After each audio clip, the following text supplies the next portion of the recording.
going to have a beautiful evening tonight, and we want to talk about a very important subject, is because unfortunately in our generation there's so many people who are still looking for their soulmate, to their other half. And just a few months ago we had a beautiful big Purim event, and during the event I stood up and I started giving brachot to everybody in the room. And after I finished, I told my wife, look at that, besides two people, everybody here is single. There were two people who were married, and then everybody else in the event was all singles. All the brachot, you should get married, you should get married, you should get married. At some point I stopped saying you should get married. I said, all of you should just get married. So this situation is not how it should be. It is not okay that so many people are struggling to find their other half. But unfortunately, the reality is that many people find it very, very hard to find their other half. Now comes another problem. Once they already find it, him or her, then how do you maintain a good marriage? So there are many different problems. There's a lot more to talk about, but tonight we want to concentrate about one channel, one way how one can better their opportunities and focus on what they need to do. And you know, some of the lectures, they come off very easy and very soft, and sometimes when you need to get something done, you need to be a little bit more harsh and a little bit more straightforward. So please don't take anything personal that I say, but sometimes when I want to get a point across, and it has to come out, and not always it comes with the patting on the hand. Sometimes it has to be a little bit harsh, especially when it comes to find the other half, because I meet so many people that the reason why they don't find another half is because the list of the demand is out of proportion. Baruch Hashem, we have a beautiful yeshiva in Eretz Israel, we have a seminary, a midrasha for women, we have a lot of things going on, and of course because of that, because we have the institute for the men and the institute for the women, so by default we do a lot of matchmaking. And a lot of times we get students, we focus a lot on more mature people. I don't like saying the word old, but we have in our men's yeshiva a lot of older men. I mean, our oldest student is 84 years old. 84-year-old, a man in his 70s did tshuva, and now he sits and learns Torah. And on the other hand, we have an oldest student on the female side, she's 79 years old. So Baruch Hashem, a lot of our people are older or mature. And needless to say, by default, a lot of people come and tell me, maybe you can find my wife, my husband. Not too long ago, one of the students came with a list of demands. Maybe you can help me find my other half. Of course, sure, we'll do our best. Is there anything that I need to know, what you're looking for? So I'm not joking. He pulls out a paper. Okay. She has to be 5'6.5". What if she's 5'6.25"? That's not going to work. So the list of the demands was very, very long. And at some point I told her, I'm very sorry, I can't help you. He's like, why can't you help me? That's not nice. I said, it's not about being nice. I can't help you. He's like, why don't you help me? I said, because what you're looking for, that creature doesn't exist. Doesn't exist such a thing. So I see that many times people, their criteria or the demands are not in proportions, and has nothing to do with the reality. And usually, your real other half is going to be completely the opposite of what you pictured, what you imagined, what you dream, and what you really want. Because the Kadosh Baruch Hu says, that's not your other half. Your other half is something completely, completely different. Now, first we need to understand, what does it mean, an other half? The Zohar explains that the female part and the male part are one soul. And before that soul comes down to the world, there's a certain angel in the heavens that cut the soul in half. The female part goes into the woman, the male part goes into the man. One falls in New York, the other one falls in, I don't know what, London. And then they live their life for 10, 20, 30, 40 years, and finally they somehow meet up in some random way, fall in love, and then they live happily ever after. That's only happening in the movies, it's not the reality. There's no happily ever after. But nevertheless, that's the situation. And many people, unfortunately, they meet their other half, but they pass through him or her For whatever reason, maybe the nose was too big, the car was not wet, it was white, and many other situations. And a lot of people, their wrath of expectations is so out of proportion that when you actually see or meet the other half, it doesn't match the demands. So the majority, that the list of the demands is so high that it becomes an obstacle for them. And that obstacle stops the person from fighting their other half. Now, I like being more straightforward and not smearing things. A lot of people say, don't worry, and do this and do that, and I don't think this works. I like seeing a problem and exposing the problem, because if a person lives in some type of a state of denial, then I'm not helping him. If I come to a person and tell him, you have a certain issue, and if you're not going to work on it, you're not going to be successful, then I'm deceiving that person. So first we want to understand, why did Hashem create the situation that must be a man and a woman and in a form of a marriage? Because if Hashem wanted us to be fruitful and multiple, He could have created a system that you don't need to be married to have kids. But when the world was created, only Adam HaRishon was created. To be exact, the Zohar explains that Adam HaRishon was created in a form of a man and a woman together. The man was in the front and the woman was in the back. And I know the famous story that people know, that Adam HaRishon was put to sleep, and then there was an operation and took out the rib. So the Zohar explains it wasn't exactly like that. It was the side that needed to come out. But nevertheless, in the beginning, Adam and Chava were one body. Then it was separated. And right after that, Adam HaRishon was in a very spiritual, very high spiritual level. And the story says that in the beginning, Adam HaRishon was sitting on a kisei kavod, on a chair of glory. And everything was brought to Adam HaRishon to be named. Everything, all the animals, all the species, everything. And Adam HaRishon was in such a high spiritual level that he was able to see the godly power that enlivens everything and name it according to the energy that enlivens that thing. Yesterday we had a beautiful lecture about the secrets of the name that we have, about the letters in our name. What does the letters mean? How does it affect my life? How does it affect my personality? And we explained there that everything in the world is built from these letters, building blocks of the universe, the godly power that enlivens the universe. And Adam HaRishon was in such a high level that he was able to see not the design of the world, rather to see the spiritual structure of the world. So he was able to see the code of the program. If you're looking now at a website, and you see a beautiful website, beautiful colors, beautiful design, you click a button, opens a page. This is just the design of the website. What if you hypothetically would be able to remove the screen of the computer? Then you would see the code that creates the website. Same thing here. The world is created with a code, and Adam HaRishon and many other tzaddikim that we know throughout the years were able to see past this design, past this screen, and see the godly power that enlivens the world. And this godly power is built from letters. Very soon Mashiach is going to come. The prophet Yeshayahu says, "V'ra'u chol basar yachdav ki pi Hashem diber." Everybody will see that the mouth of Hashem is the one that creates the world. The screen would be removed and we would see the godly power that enlivens the world. Adam HaRishon was able to see that. So everything was brought to Adam HaRishon. He would look at a line and he would see the letters Aleph, Resh, Yud, in Hey in them. He says, oh, that's Aryeh, that's a lion. Then they brought an ox in front of him. He saw the letters Shin, Vav, Resh. Okay, that's a shor. And he started naming everything. But as everything was coming in front of him, he noticed that every animal has a mate. And in Hebrew, the majority of the animals have different names to the gender. The male has one name and the female has a different name. A lion in Hebrew is Aryeh and the female lion is Leviah. An ox is a shor and the cow is a para. So like this is almost all the animals. So at some point, Adam HaRishon was like, wait a minute, why I don't have a mate? I want also a wife. Hashem was like, are you sure?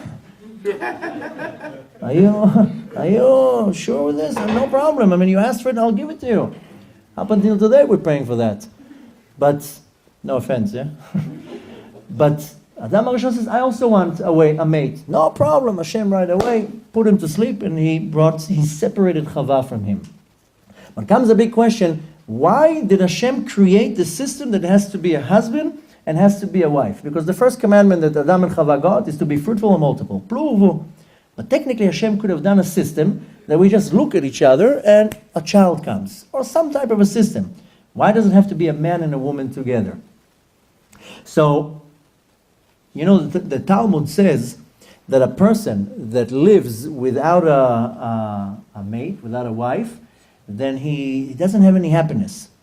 Then doesn't have any light, doesn't have anything good going on in their life. And the Gemara is talking in the tense of a man, but it's applying to the same thing to a woman. It says, Adam belo isha, excuse me, sharui belo simcha. A man without a woman is constantly no happiness, no simcha, and no osher, and no hatzlacha, and so forth. So technically one can ask, why is the Gemara saying that? Hypothetically, when you're single, life is kind of better. You can go whenever you want, to wherever you want. You can do whatever you want. Nobody runs your business. Nobody tells you what to do. Nobody tells you to pick up the socks on the floor. You can do whatever you want. When I was single, I would learn like 16 hours a day Torah. Now, to help my wife, carry the shopping, help with the kids, do this, do that. Technically, sometimes I look at people and tell them, why are you complaining? I wish I would be now single. No, I don't have to pay for such a big house. Tuition, what's tuition? 6 kids. Shem Me'azor. So when you're single, you can eat here today you're there, tomorrow you're there. Technically, when you're thinking about it, it's kind of easier, better, and more free life when you by yourself. Why is the Talmud saying that if you don't have a wife, then you don't have simcha? I know, pretty a lot of people, when they're single, they have a lot of simcha. But nevertheless, the reason why the Talmud says that you don't have simcha is because when you live by yourself, you cannot refine yourself. And really the purpose why we came down to this world is not to watch movies, not to go on vacations, definitely not to be a member of Facebook. Facebook has enough accounts. It doesn't need you to have another account. Why are you here in this world? Have you asked this question to yourself, why am I here in this world? Well, I came here just to go from another vacation to another vacation and work all my life, and I have a purpose in this world. And if I don't know my purpose, then I'm in big trouble. I need to find my purpose in this world. And what is the Kadosh Baruch Hu is expecting from me? I didn't come here to live 60, 70 years just to spend my life on nothing. So I need to have a certain path in my life and to know what my purpose in life. And one huge part of my purpose in my life is to refine myself. Each and every one of us has a soul. The soul in the eyes of Hashem is like a diamond. And the Kadosh Baruch Hu gives us our soul when it's dirty and damaged. And He says, now refine it, now clean it. I don't know if you ever saw a diamond coming out of a diamond mine. It's dirty, it's not refined, it's not polished. Now you start polishing it, you cut it nice, then it becomes a beautiful, valuable, expensive diamond. So we all come down here to this world, and we have to refine ourselves. The great student of the Arizal, Rabbi Chaim Vital, he says in his book, one of his many books, in the book called Sharei Kedusha, that we came down to this world mainly to refine our character traits. We have to learn Torah, we have to do mitzvot. These are tools to assist me to refine my characteristics. And each and every one of us will be born with some good character traits and some bad character traits. You can have very positive character traits. You can be generous. You can be a very hard worker. You can be honest. You can be a giver and many other things. And on the negative side, you can have a problem with anger, with patience, with being judgmental, with being jealous. We all have a long list of good and bad character traits. I need to know how to recognize my good character traits so I can empower them. And I need to be humble enough to recognize my bad character traits so I know what to work on. Now, most people, their ego is a little bit out of control. Their ge'ava is a little bit too high. And if somebody will approach and tell them, listen, you have an issue with anger. I don't have an issue with anger. Yes, you do. But they don't want to hear about it. Or you come up to a person and tells them, listen, you're a little bit not responsible. I'm not responsible. How dare it? I showed up this week one time on time. So most people don't like being criticized, and they get offended mainly because they know it's right. But it doesn't mean you're a bad person. Each and every one of us possesses a few, sometimes some people it's more than a few, but some negative character traits. Doesn't mean that you're bad. It just means that this is the portion what you got that you need to work on. So first of all, regardless to what we're talking tonight, a person has to be humble, whether it doesn't matter right now, married or not married, we're putting it as a side note. A person has to be constantly be humble enough to be able to look in the mirror and to see his own faults and to say, yes, who am I kidding? I have a problem with anger. I'm judgmental. I'm very narrow-minded. Whatever it is, I get jealous like that. I'm very impatient. Most people, they wake up in the morning and they come to look at the mirror. Wow. Wow. Hashem outdid himself here. This is like the master of perfection. So that's how most people, they look in the mirror and they don't see faults. They just see, wow, the world has to thank me today.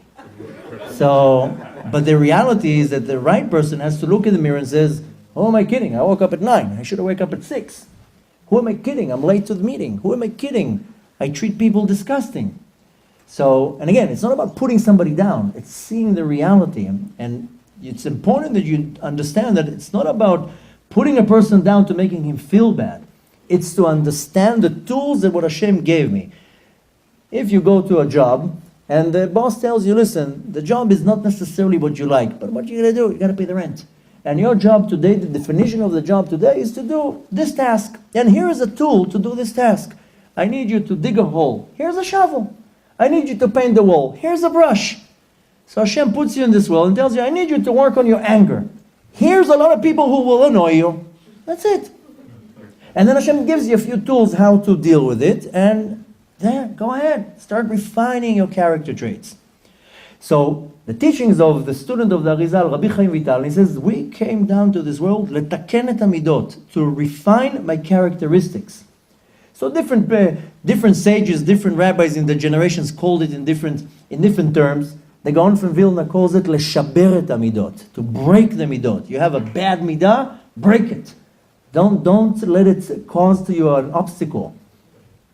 Now, each and every one of us has a long list of midot, of characteristics that it has to be refined. Now, how can I refine it? I need resistance. If you go now to a gym, you pay top dollars to the best gym in your city. If you go in there and you just sit like this next to one of the machines, you think something's going to happen? Nothing's going to happen.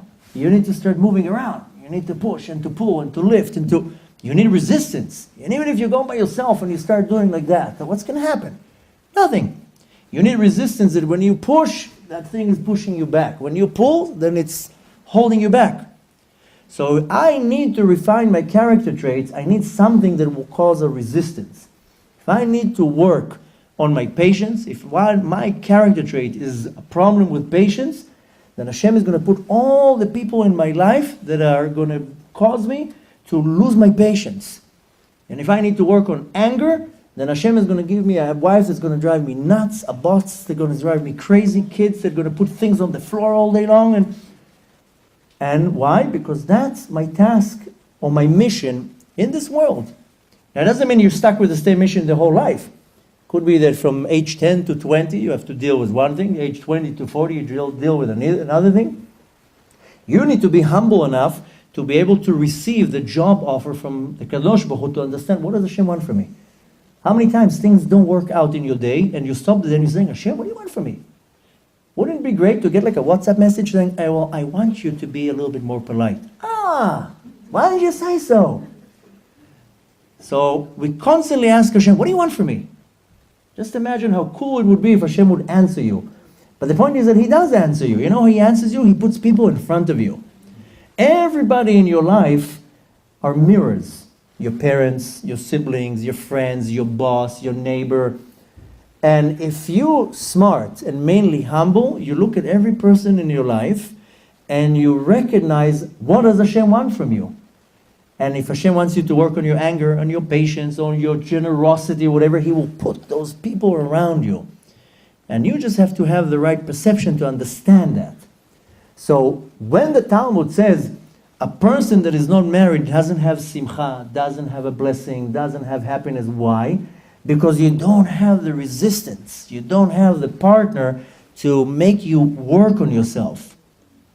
That's why you can reach to the real ultimate level of simcha, because if I have to do a certain task in the world, then my wife will be the one who's going to cause that. Unfortunately, society has poisoned our minds through movies and media and advertising and so forth with what marriage is about.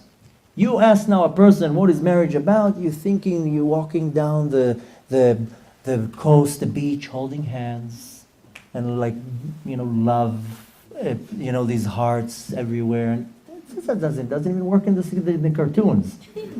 So people, they're imagining all sorts of things. Marriage is not about walking into the sunset and I love you. This doesn't work like that. It works on the first date and that's it. And then the whispering is like, shut up. So really this is, and I grew up very, very not observant. So the media, it brainwashes you.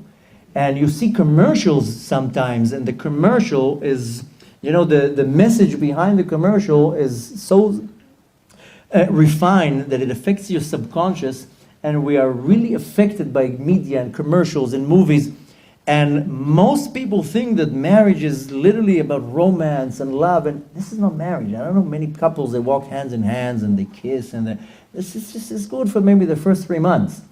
So the thing is that when people are looking for the other half, they have some type of a dream. She has to look like that.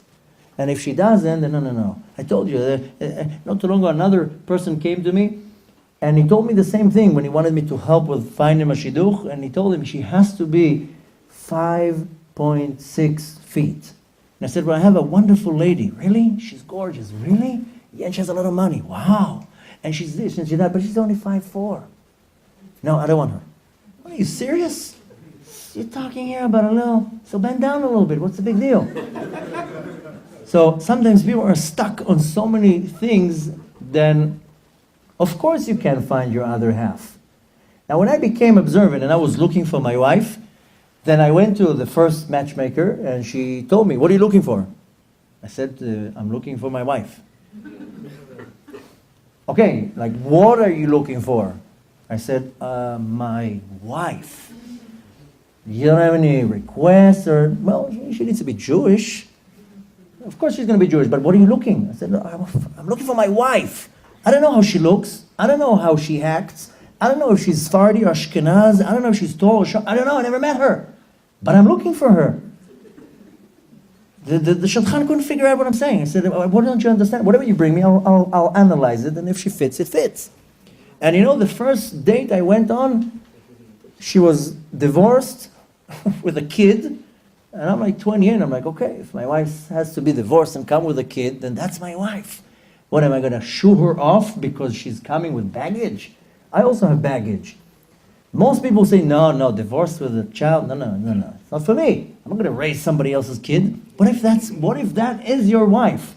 What is that your other half? You're going to shoo it off because it doesn't fit well into your imagination?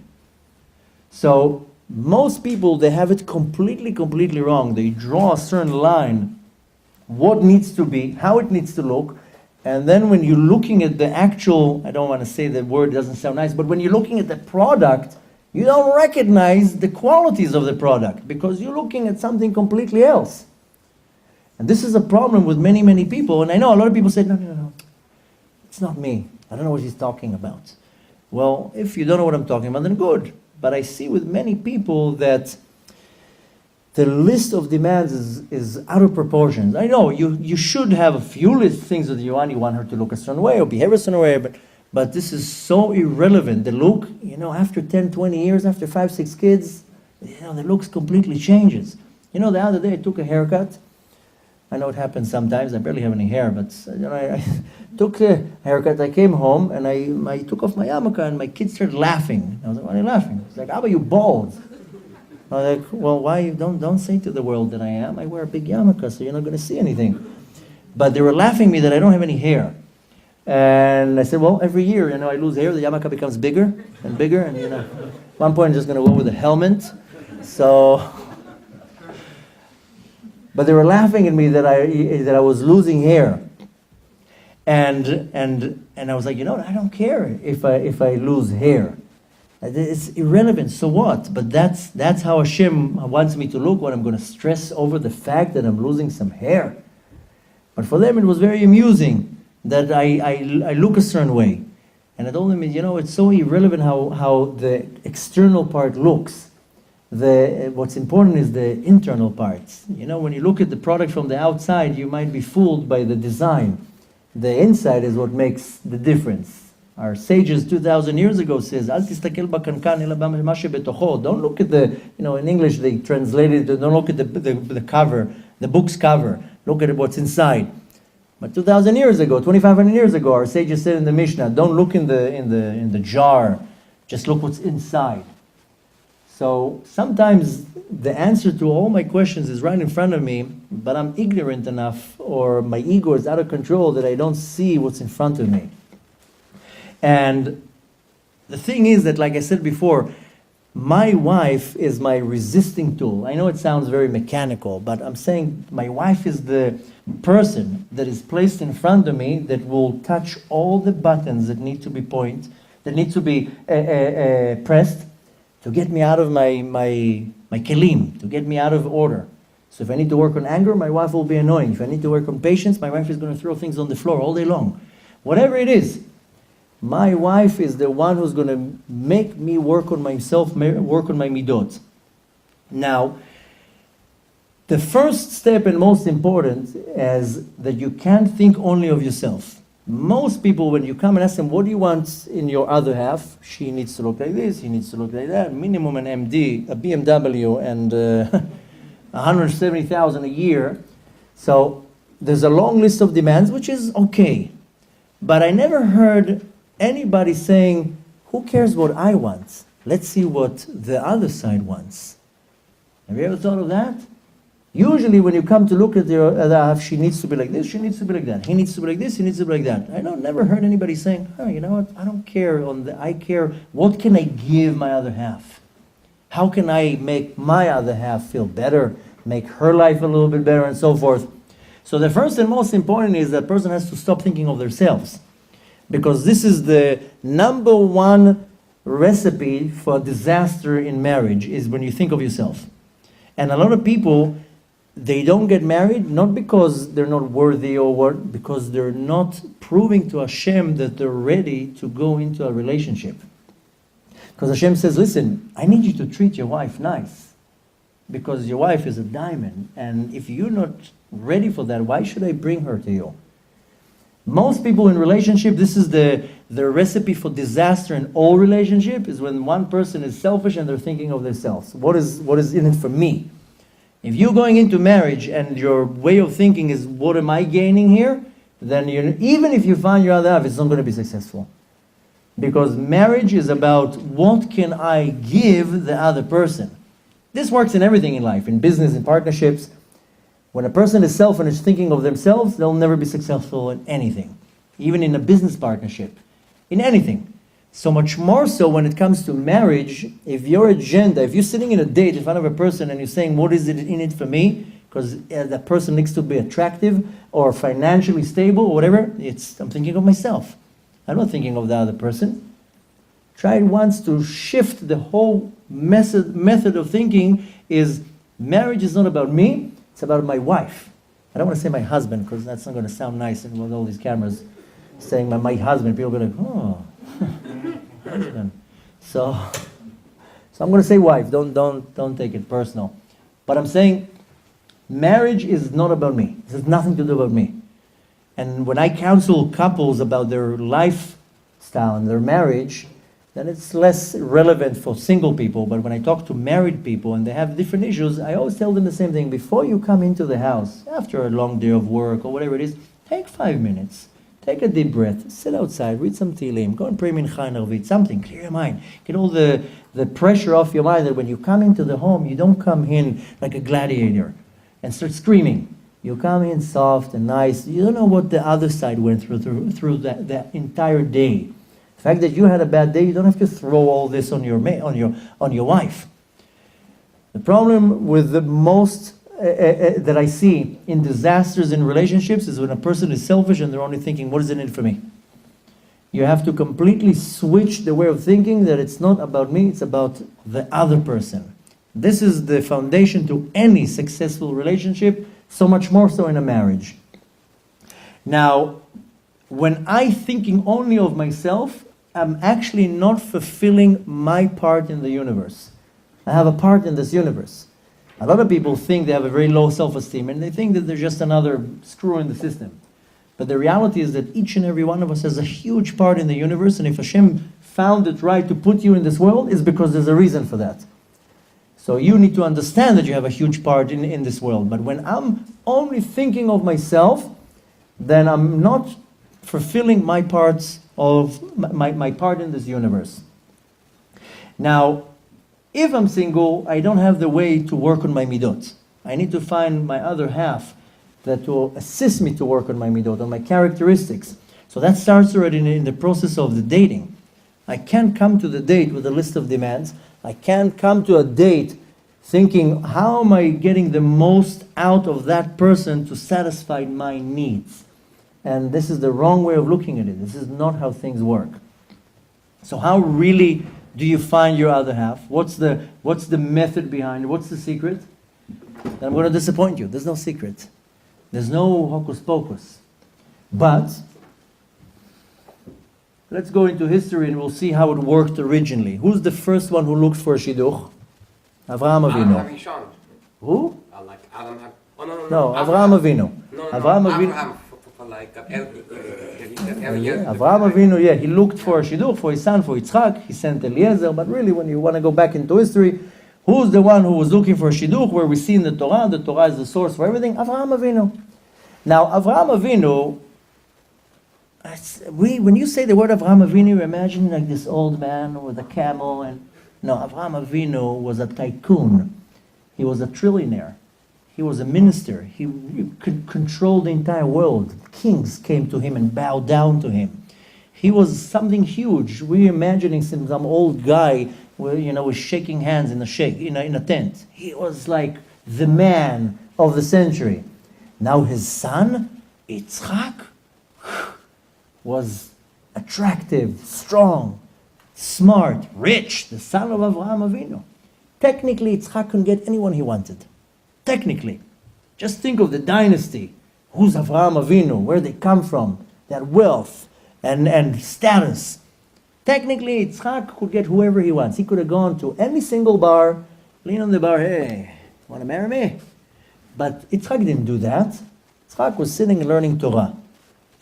Avraham Avinu sends his servant Eliezer to look for a shidduch. Most people, they go after their eyes, whatever the eyes see. When people go on a shidduch, there's so many people that when they're looking to get married, they go on all sorts of different websites and they put, a profile. We started now, because we have, Baruch Hashem, such a big organization, we started doing shidduchim, like matches, but in a completely different way. There's no profile. You don't post your profile for other people to look. We take the profile, we have the matchmakers, and we go in a very sophisticated way how to match the people. We have a method. And we take all the information, and the match is done not because when you see each other. You go on a website and you see profiles, what are you looking for? You're looking for how the picture looks. And if there's a profile without a picture, you skip that in a second. I want to see how the person looks. Try to go on a date without looking at the person. You know why? Because the look is deceiving. And you're looking for something in the face, and if the face is not positioned exactly how you want to, you skip it over. And this is the biggest mistake. Avraham Avinu, when he was looking for a shidduch for Yitzchak, he wasn't looking at faces. He wasn't looking at bank accounts. He wasn't looking at resumes. He was looking for one thing, good midot, good character traits. That's how Avraham Avinu was looking for a shidduch. Most people, when they look for a shidduch, they look for how it looks on the outside. Because it has to be attractive and wealthy and so forth and successful. But this is the biggest mistake. Most people, they go after what they see. And they Most people don't understand that this is where you fail, because the looks, doesn't matter, I'm not talking about necessarily the appearance, but the look is very deceiving. That's not how you find your other half. And a lot of people, like I said before, they're mistaking marriage that it's all about love. Really, I can tell you from my own experience, really to fall in love is not before the marriage. You really fall in love after the marriage. When you really learn about who's that person. How can you fall in love with somebody you never know? You don't know who that person is. Real to fall in love is when you live with the person and you see the kindness of the person, when the person cares for you, when you look the worst and that person is looking at you. You know, last year, maybe some of you remember, I came here last year on a tour, but before that, I was going down the stairs in my house and I fell and I hurt my back. I had a herniac disc. I was in bed, I couldn't move, excruciating pain. And this is the first time when I really realized how much I really appreciate, adore, and love my wife. Why? Because when I was at my bottom, at the lowest, that's when she came to help me, to care about me, to assist me. Nobody else cared. I was flat on my back. I couldn't move. Pain, excruciating pain. This is the time when she put the socks on my legs, when she tied the shoes, when she cared. Are you in pain? Can I help you? Can I move the pillow? And I didn't look nice. I wasn't, I wasn't in my best. I was in my worst. And that's when I saw that's when she really cares. If she wouldn't care, I would be sleeping on the bed in agony. And I was like, look at that. This is the real wife. If she cares about me when I'm in pain, and when it's hard for me, and when I'm suffering. And that's when I was like, wow, that's when it hit me. I had a lot of time to think. I was flat in bed. It was also impossible to read because I couldn't even hold the book. It was the first time that I actually heard lectures online. I was like, ooh, now I understand why people go online and listen to lectures all day long. Somebody walked into the room and I was listening to myself. It was a speaker. But nevertheless, I had a lot of time to think. And that's when I was like, you know what? That's when I realized that when I fell in love with my wife, it's not when I saw her. It's that time when I actually realized, wow, she actually cares about me. It's real caring. It's not fake. And this is the real love. The marriage is not about holding hand in hand and you fall in love with what's now. It's what comes much, much later. And if you're smart, you see a little bit into the future. Looks change, money goes, money comes. We have very good friends that when they got married, the husband had an unbelievable job, was making an exorbitant amount of money, a beautiful house, a car, everything. And when she got into the marriage, everything was beautiful. 7 years later, he got fired, things went down, he lost all the money, he became depressed, sick. Don't ask, the worst of the worst. And Baruch Hashem, she was smart, she was a true trooper, she sticked with him. Baruch Hashem, now things are better. But it just goes to show you that sometimes at the time of the dating or the marriage, things are one way, and things can change any second. So you can't judge things by things that will come and go. You have to look in a person, what stays forever. Not too long ago, one of my students tells me, I'm dating a girl, I like her, she looks fine, and everything so far is good, but what really should I really look into her? And I told him, just look at the midot, just look at the characteristics. Look if she's caring, if she's loving, if she's courteous, if she's charitable. Look at these things. These things don't change. These things don't change. And put her through some tests. Sometimes, when you go on dates, you're looking at the external part. This is the wrong thing. Put the person on some tests. See if how fast the person loses their temper. How patient the person is. Take them on a drive on the big QE. Stand in traffic for 2 hours. Traffic is the best way to test your nerves. So you want to see if a person is angry or aggravated or gets upset. Just take him on a ride. Let's go. Want to go on a date? Yeah, let's go on a drive on the big QE for just from this exit to that exit. Why? Just see how fast the person gets upset. When the ones who go like this, and they get upset. Some people, unfortunately, when people cut them in the street, Hashem Yerachim, what comes out of their mouth, they curse the parents, they know the profession of the mother, they know everything. So, real love is tested when you are in the worst place in your life, not when you're in the peak. And that's how you test if you really want to be with another person. When the person comes with makeup and a beautiful dress and everything, that's very nice. People should go on dates at 7 in the morning. When the eyes are like that and the hair is still sticking.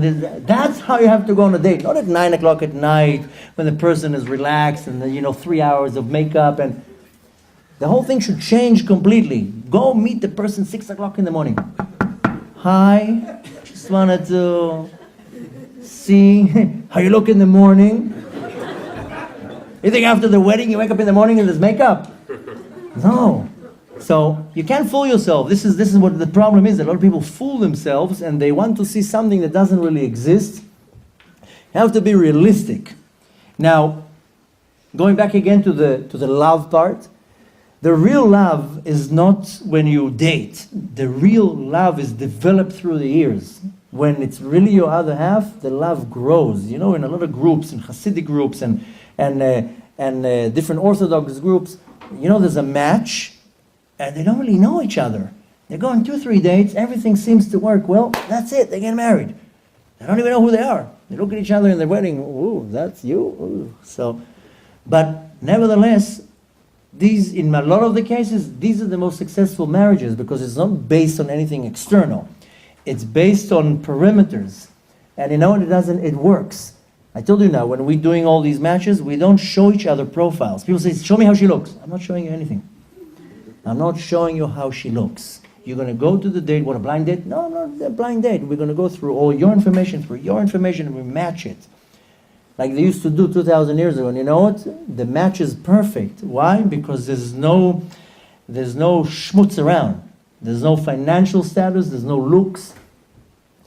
And the love is developed as you go. A lot of times I hear from people that are dating, but I don't really love him. You love him. You know him for 3.5 weeks. What do you mean you love him? What did he do to prove to you that you can develop love? So, first and most important that you have to be extremely not selfish and think of the other person, not to look at the external part. We have to really look at the inside, the pnimiyut of things and not the external part. External things, they come and go. So this is one of the most important things. There's no hocus pocus. But how do you start looking for a other half? When Eliezer, the servant of Avraham Avinu, went to look for shidduch, if you remember the story, he came to the well and he was looking for a girl. Why would he go to the well? Wouldn't you go to a club? Why go to a well? Because he knew that if he goes to a club, she'll be dressed with makeup and a dress and she would look the best. He says, I'm going to go to the well where she's going to come dirty. The hair is not going to be all in a ponytail. She's going to be working. You're not going to work with high heels and makeup. So he went dafka to the well. And he says, I want to see the girl that's going to do chesed. He was looking for the one who was going to care about somebody else. And what has he found? A girl that cares about the thirst of an animal. She gave water to the camels. And he's like, that's the one that will fit my master's child. And along this line, this is where we have to think, what is good for me, not how it looks. That's why, going to a club to look for your other half, you're not going to find anybody. I mean, okay, so once in a blue moon you hear about a couple that met in a club. You don't meet your wife in a club. And you trust me, you don't want to meet your husband in a club because it's all fake. This is not where you're going to find the real other half. Now, you can lie to yourself, live in denial, get married, and 10 years after that get divorced. Why? Because it's, you dated for 3 months, everything looked good, and then things passed. The real other half, the connection is spiritual. It's not physical. It has nothing to do with the physical. Now, don't get me wrong. It has to be compatibility in the physicality. It has to be attraction. It has to be, a lot of common denominators. It's not that I'm just saying go completely blind. But that has to be secondary. Needless to say, of course, it has to be some type of an attraction and things that you like about the other person. But the real search is coming from a more deeper place. Now, like I said before, a lot of the times people don't get married not because they're doing something wrong. It's because they're not proving to Hashem that they're ready for marriage. And Hashem says, listen, your other half is ready. You're not ready. And I gave a lecture a month ago, you can look at it online, where I'm explaining how, and this is sourced in the Torah, that if one person is in a certain spiritual level and the other half is not in the same spiritual level, they might not find each other. Because the one who's much, much greater in their spiritual level, they're going to match to that person from the heavens, a person in their level. And then you don't find your real other half. I know it sounds very, very sad, but that's what the Torah explains. And I always give the same example that many years ago, when I got married, we were a group of friends, and around the same year, everybody got married. Besides one girl. And she couldn't find her husband. And every event that we went, everybody was married. She was the one sitting by herself. And there was nothing wrong with her. She was young, she was very attractive, very successful, smart. Bemet, an amazing catch. Could not find her husband. And as the time goes by, we all started at the same time to have our first kid and the second kid, and we're kind of the same group of people. We grew up together, and she was by herself, sitting always by herself in the weddings. She was all by herself. We couldn't figure out why she can't get married. Baruch Hashem, 4 years ago, I lived in New York, and I made Aliyah to Eretz Israel, and before that I lived in Los Angeles for about a year. Okay, we moved to Los Angeles. We were like visitors there. We were new. My wife tells me, don't ask where we're going to eat on Shabbat. So I'm like, okay, who? She's like, remember so-and-so? I'm like, of course. She lives here. She invited us to Shabbat. And I was like, oh, great, beautiful news. And she tells me she's married. I'm like, what? Wow, amazing, even better news. Okay, we go there on Shabbat. Beautiful house. We meet the husband. Like a Mr. Perfect, tall, handsome, huge, beautiful home, good job, very stable, sharp, courteous, polite, literally like a perfect husband. Okay, we're talking, we see a little kid running around, like a perfect life. Wow. Of course, we're so happy for her. And, as the conversation were going, we were like, how did you meet? Where did you meet? Long story short, she was an observant girl. She did tshuva. She was observant. When she was looking for a husband, she was looking for a husband that learns Torah, that prays 3 times a day. She specifically was looking for a husband with a beard. I want an observant husband. We found out that maybe a year before they got married, he became a Baal Tshuva. So 10 years before that, when she was looking for a husband, he was on some beach in India doing I don't know what.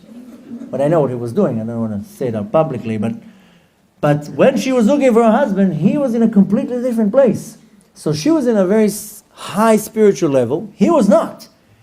Lucky for her that they didn't match to her somebody else from Shamayim, because the Torah says, there's enough sources that explain that if one person is in a much higher spiritual place, they'll match to that person somebody in their spiritual level, even though it's not the other half. And the other one will have to wait, or whatever it is, and there's many different scenarios. In that specific case, she didn't get married for so many years because he was in his journey. And finally he did tshuva. Hashem smacked him in his face. He woke up. And a year later, he was already in yeshiva. Then he looked like what she was looking for. And finally they got married. So many times it's not that something is wrong with your other half. Sometimes something's wrong with you. And Hashem says, you're not ready. Your other half is already reached to the place that they're ready. You not. You need to step it up a little bit. So we have to understand that I have to prove to the Kadosh Baruch Hu that I'm ready to get married. Getting married is not just putting a ring on and that's it. It's a lot of hard work. A lot of hard work. You have to start developing this relationship with that person. And usually, the first month or 2 is okay, and that's it. Then you start saying, wait a minute, I don't like this person so much. It's not what I wanted. But that's not necessarily the situation. Sometimes it's exactly what you need. So first of all, I have to also prove to Hashem that I'm worthy. Now, really, when I look for the best advice to give somebody to get married is to stop thinking of yourself. That's why I started the lecture by saying, if I say something that sounds a little bit harsh, don't take it personally, don't get offended. But most people are selfish, they're thinking of themselves. And the way to know when you think of yourself is when you're looking for something too much. And you're looking at the person, you start in the date, and you start judging the person. He eats like this, he eats like that, she talks like this, she talks like that, and the voice is annoying and this, and that's when you're thinking of yourself. Because you're saying, that person is annoying me, my highness. I mean, she's annoying me. Oh, maybe you're annoying her. Maybe she's not happy so much with how you holding yourself. So really the first and most important rule, how I see it, is you have to stop thinking of yourself. And when you're already looking at the other person, the best is to test a person in the most extreme situations. That's why I told you, don't go on a date at 9 in the evening. Go on a date at 7 in the morning. Take a date on the drive on the BQE. Let's see how much patience the person has. So, you missed the joke. You walked in a little bit later. We said the joke before. The point is that you want to see when the person is not shaped up and made up and all that. You want to see when the person is real. And that's really the way to look for your other half, is to look between the lines, not to look for the fakeness, not to look for the external part, rather to look at the internal part. And really there's so much more what to say, but I believe that when a person really humbles themselves, that's how I found my wife. And it's not that I'm different than anybody. I also got married pretty late. And you know what? When I was going on dates and looking for my wife, well, this one I didn't like, that one, but I was very open to let's see what Hashem wants. Because you know what? Most likely, my wife is not how I pictured her. She's not going to be the same height, she's not going to look the same, she's not going to come from the background that I was expecting. And you know what? When you are the more you are willing to give in, the more you'll be surprised. The more you're coming with a list of demands, then you get disappointed. But the more you're saying, Hashem, just send me the right person. And you'll see how the Kadosh Baruch Hu turns things around and gives you exactly what you need, not what you want. And when I was going out on dates, so in the beginning it didn't go out so well. And I was like, you know what? I was only 28. I was like, you know what? I don't think right now is the time for me to get married. You know what I'm going to do? I'm going to go to yeshiva. I'm going to study for like 2 years. And you know, I'll go out of yeshiva after 2 years. It's a nice amount of time to learn Torah. I'm still young. I'm going to be 30. And then I'll look for my other half. And the second that I committed to go to yeshiva and not to look for my wife, 2 weeks later I found her. So, okay, you can blame it, so to say, on the Yetzer Hara didn't want me to learn. But it's nonsense. The fact is that I was ready to subdue myself. Hashem, you just send me what you want. Whenever you're ready, whenever it's the right time, whenever you want me to get married, then you'll do it. So I have to also learn to give in and to subdue myself to the schedule of the Kadosh Baruch Hu. Most people, they don't include Hashem in this. You have to include Hashem in your prayers. You have to include Hashem in your actions. You can't not include Hashem in this. And you know, sometimes you have to step it up in your spiritual work, and usually it's going to be a test. I know a lot of people, they come and tell me, listen, you know, yeah, I know you tell me to pray, I'm praying already for 2 years. But maybe it requires 2.5 years of prayers. And yeah, I took on myself all these mitzvot. All the rabbis tell me to take on myself mitzvot, to make a kli. Well, you didn't lose anything. And maybe that's what you really need to do. Maybe your wife is in a much higher spiritual level, and you can't find her because you're in a much lower level.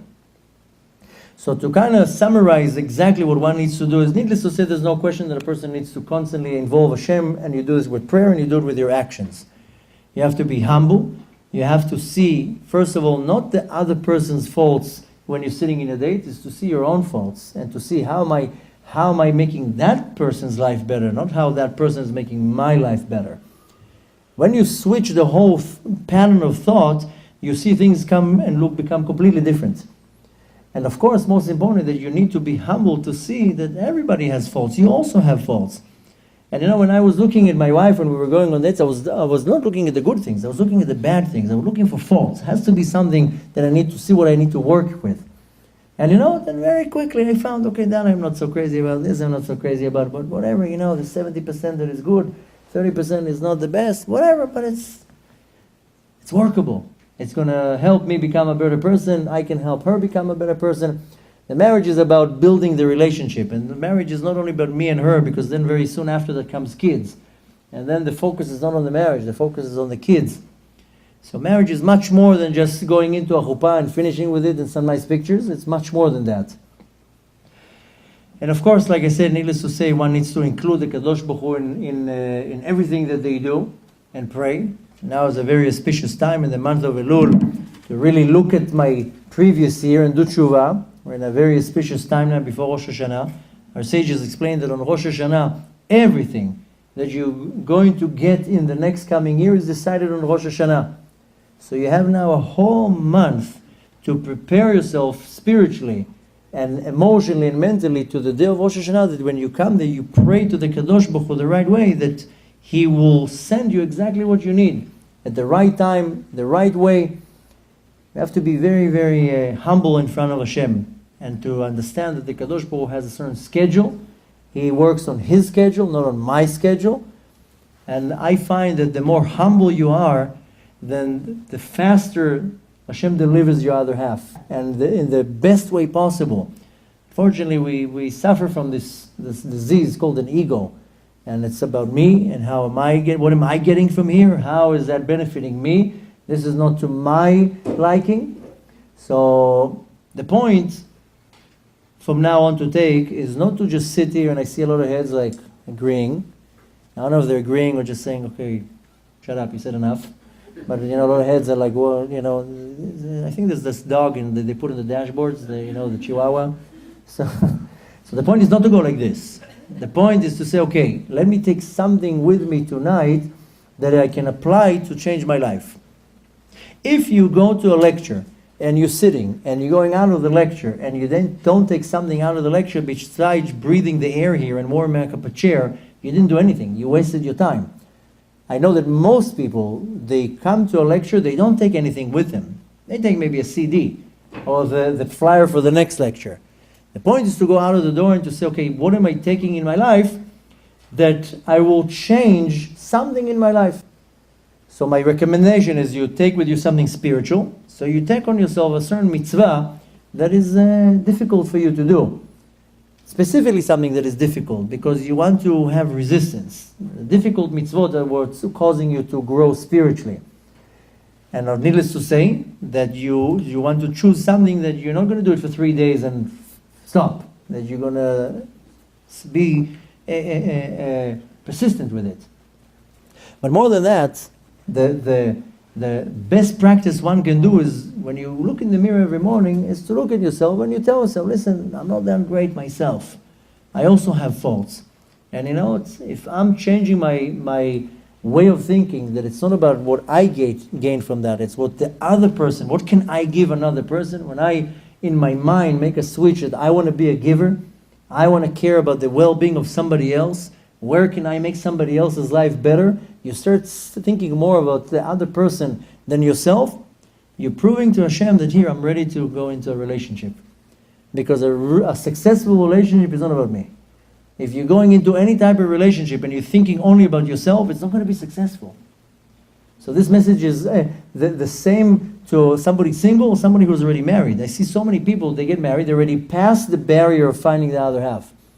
Now they're in the marriage and they just don't have a good marriage. Why? Because all they're thinking about is what is in it for me. So this is the deal breaker. You have to switch your whole pattern of thought. Is what can I do to the other person? And it's not, again, like I said before, it's not only in marriage, it's in partnerships, in business, in anything. You have to think, what can I do to the other person? So I will bless you, especially in such a beautiful and auspicious month, that Hashem should bless you all. If you're looking for your other half, that you should find the perfect and the right other half, and Hashem should give you the common sense, the understanding, to see really your other half when you see it. And it's not going to come in the colors that you were imagining. It's like ordering a car and you have a dream that the car has to be blue, and then they don't have blue, we only have the red one. Sorry, you're stuck with it for 3 years. So, chas v'shalom, this is not the same with marriage, but usually it doesn't come in the color that you ordered. And Hashem should bless you with the right common sense to see things clear, that you'll be able to recognize your other half. Not too long ago, one of our students, she came and she was like, I'm going on a date. Baruch Hashem, for months. She was waiting to find somebody. Finally, Baruch Hashem, there was a date. And she was like, what should I do before I go on the date? So I told her, instead of being in front of the mirror for 3 hours with the mascara and the lipstick, be in front of the mirror for 10 minutes.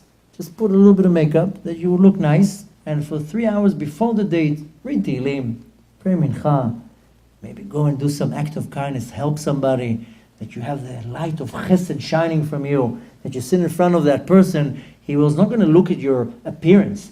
He's going to see this beautiful energy radiating for you. Why? Because you did this huge mitzvah. Prepare yourself to the date the right way. Don't prepare yourself in front of the mirror that every eyelash is in the right direction, every hair is like, I mean, just look normal, and that's it, a nice clean clothes, but prepare yourself spiritually. You know why? Because when we do good acts, we do mitzvot, acts of kindness, charity, and so forth, your neshama is radiating, and you're projecting this amazing light that people see this energy, not the external, the physicality. So, Be'ezrat Hashem, again, I want to wish you all to be successful, and I hope to get many wedding invitations after tonight. And Hashem should bless you to find your other half and build a Beit Ne'eman B'Yisrael. And you should merit to stand under a chuppah in Kiddushim this coming year, and merits to have a beautiful home in the nation of Israel with many kids, many healthy kids, a house of Torah, a house of Yirat Shamayim. And the most important thing that I can leave you, the message that you should leave tonight is, what can I do to the world to make the world, and specifically my other half, better? And I can guarantee to you, that's how you convince the master of the universe that I am ready to a relationship, is to be much, much, much less selfish. When you start thinking of others, you'll see the Kadosh Baruch Hu will be like, okay, now you convince me. Now I see you're ready to go into a marriage. And you'll take care of your other half. You'll take care of the kids. And you're not going to think just of yourself. And Be'ezrat Hashem, with this good decision and this powerful month of Elul, Hashem should bless you with Hatzlacha in everything that you do. And Be'ezrat Hashem, I hope to get many wedding invitations. Be'ezrat Hashem.